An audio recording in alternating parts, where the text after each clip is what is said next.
possède pas de certificat qualité. Pas d'ISO 9001, pas de NF 214, pas de qualité tourisme, pas de VeriSelect formation professionnelle. Je n'ai donc pas de système de management de la qualité. Faux. C'est complètement faux et je vais vous démontrer pourquoi. Bonjour, je m'appelle Nina Grubo, je suis la gérante des sociétés Acquise et Attitude QHSE. Pour savoir qui je suis et que fait Attitude QHSE et Acquise dans le domaine de la qualité, hygiène alimentaire, santé, sécurité au travail et environnement, je vous invite à découvrir notre biographie dans la description de cette vidéo sur YouTube. Nous sommes en phase de récession et la question la plus courante, c'est comment on peut faire pour pouvoir optimiser notre système de management afin au mieux de conserver notre chiffre d'affaires et notre rentabilité, au pire, entre guillemets, l'augmenter. Je vais vous le montrer en commençant par cette première diapositive. Comment faire pour optimiser votre système de management alors qu'il soit certifié ou pas? Comment faire pour au mieux maintenir votre chiffre d'affaires et sa rentabilité et au pire, entre guillemets, l'augmenter alors que nous sommes en phase de récession? Pour cela, on va d'abord répondre à la question, est-ce que vous avez un système de management, oui ou non? Oui. Dès lors que vous avez des clients, dès lors que vous êtes impacté par les desiderata des parties intéressées, les parties intéressées qui sont-ils? C'est un terme barbare dans lequel on va mettre l'URSSAF, les impôts, la banque, on va mettre la direction des risques professionnels. En fait, tous ceux qui ne contribuent pas à votre chiffre d'affaires, mais qui cadrent votre activité. Toutes les données d'entrée, elles sont là, les clients et les parties intéressées. Vous allez réaliser votre prestation. On va prendre l'exemple de la restauration. Vous avez un restaurant que vous tenez depuis une dizaine d'années. Voici le contexte, notre contexte. Ce restaurant, vous cuisinez tous les jours pour vos clients, dans la phase de réalisation.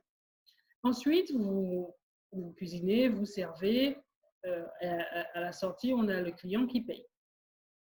Ensuite, vous allez évaluer vos performances. Quel est le chiffre d'affaires? C'est la performance la plus courante et la plus commune à tout le monde. Quel est le chiffre d'affaires qu'on a fait au cours de la journée? À la fin du mois, on va mesurer la rentabilité. Il y a quand même beaucoup plus important que le chiffre d'affaires, c'est bien la rentabilité. On arrive à la phase d'amélioration.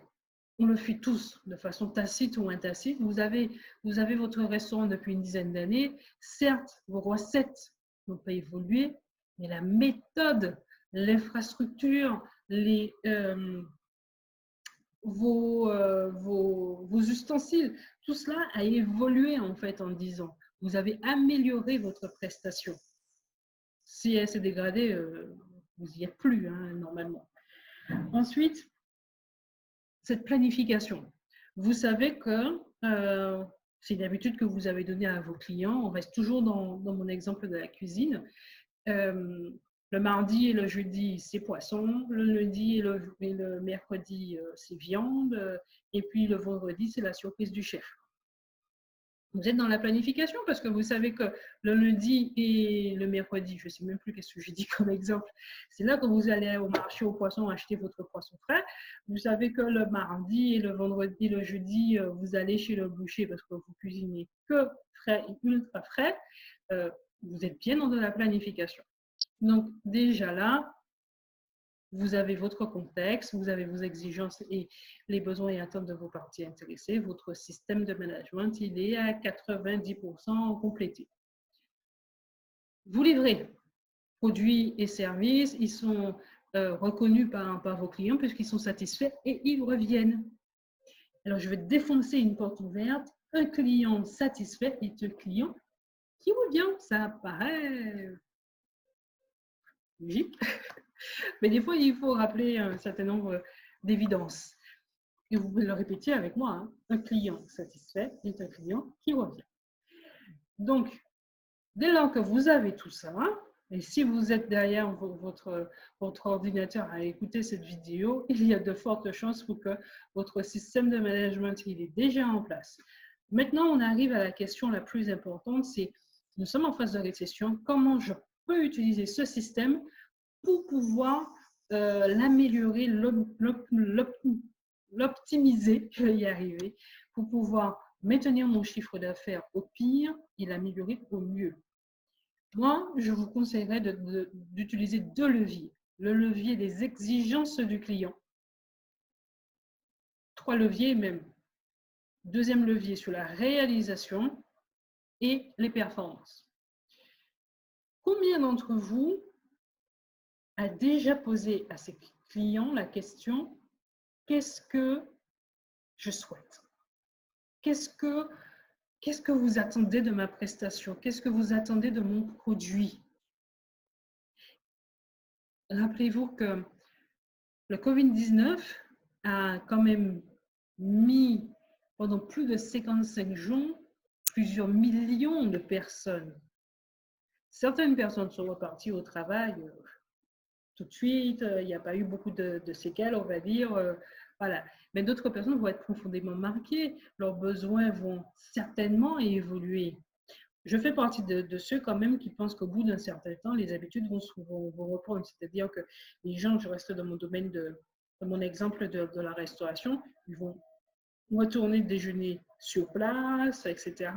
Mais leurs attentes vont quand même un peu évoluer. Ils vont peut-être à une époque, ça ne leur dérangeait pas d'avoir quelqu'un à 0 mètre, mais là, ça va être un peu plus compliqué parce que ça marque quand même 55 jours de confinement, ça marque quand même toute l'angoisse que les informations, les réseaux sociaux ont rajouté quand même à tout ça. Donc, posez-leur la question, qu'est-ce qu'ils attendent de vos produits et de vos services? Vous avez un certain nombre vous arrivez à avoir des réponses, tant mieux, vous allez tout de suite en phase de réalisation, vous modifiez ce qu'il y a à modifier. Vous n'arrivez pas à avoir de retour parce que c'est encore trop récent, trop neuf, pas suffisamment de recul. Vous travaillez au fini, donc pressentiment.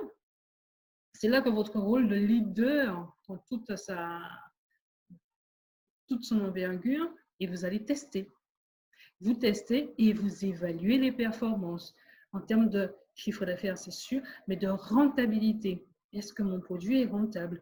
Et vous mesurez aussi la satisfaction de vos clients en mettant en place un indicateur sur le nombre de clients fidèles, sur la fidélité, hein, le nombre d'anciens, on va les appeler anciens, le nombre de clients qui reviennent.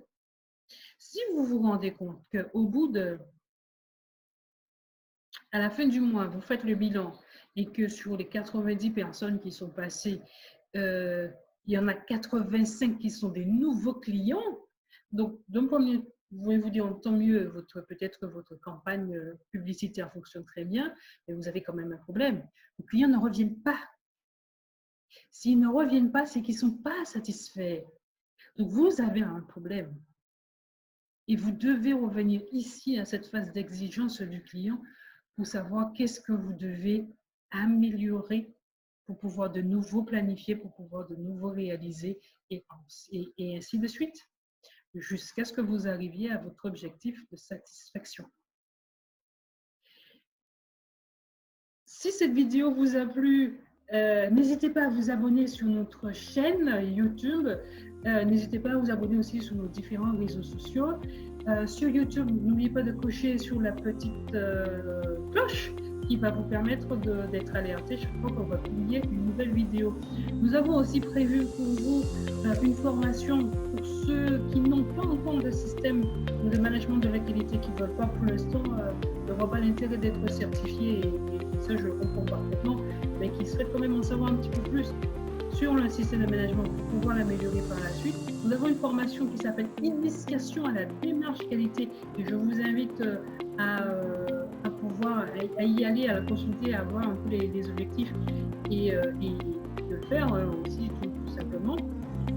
Sinon, pour ceux qui veulent aller plus loin, nous avons d'autres formations sur l'ISO 9001, notamment sur maîtriser les principes et exigences. Pour ceux qui ont déjà un système de management ISO et qui veulent aller encore plus loin, on a une autre formation pour ça. Pour les centres de formation également, nous avons la formation maîtriser les principes du référentiel Calliope. C'est un référentiel qui est typiquement réservé au centre de formation. Je vous invite à consulter tout ça sur notre site internet acquise-formation.com, rubrique e-learning, tout ça est en e-learning. Et quant à moi, je vous retrouve sur notre prochaine vidéo. À bientôt.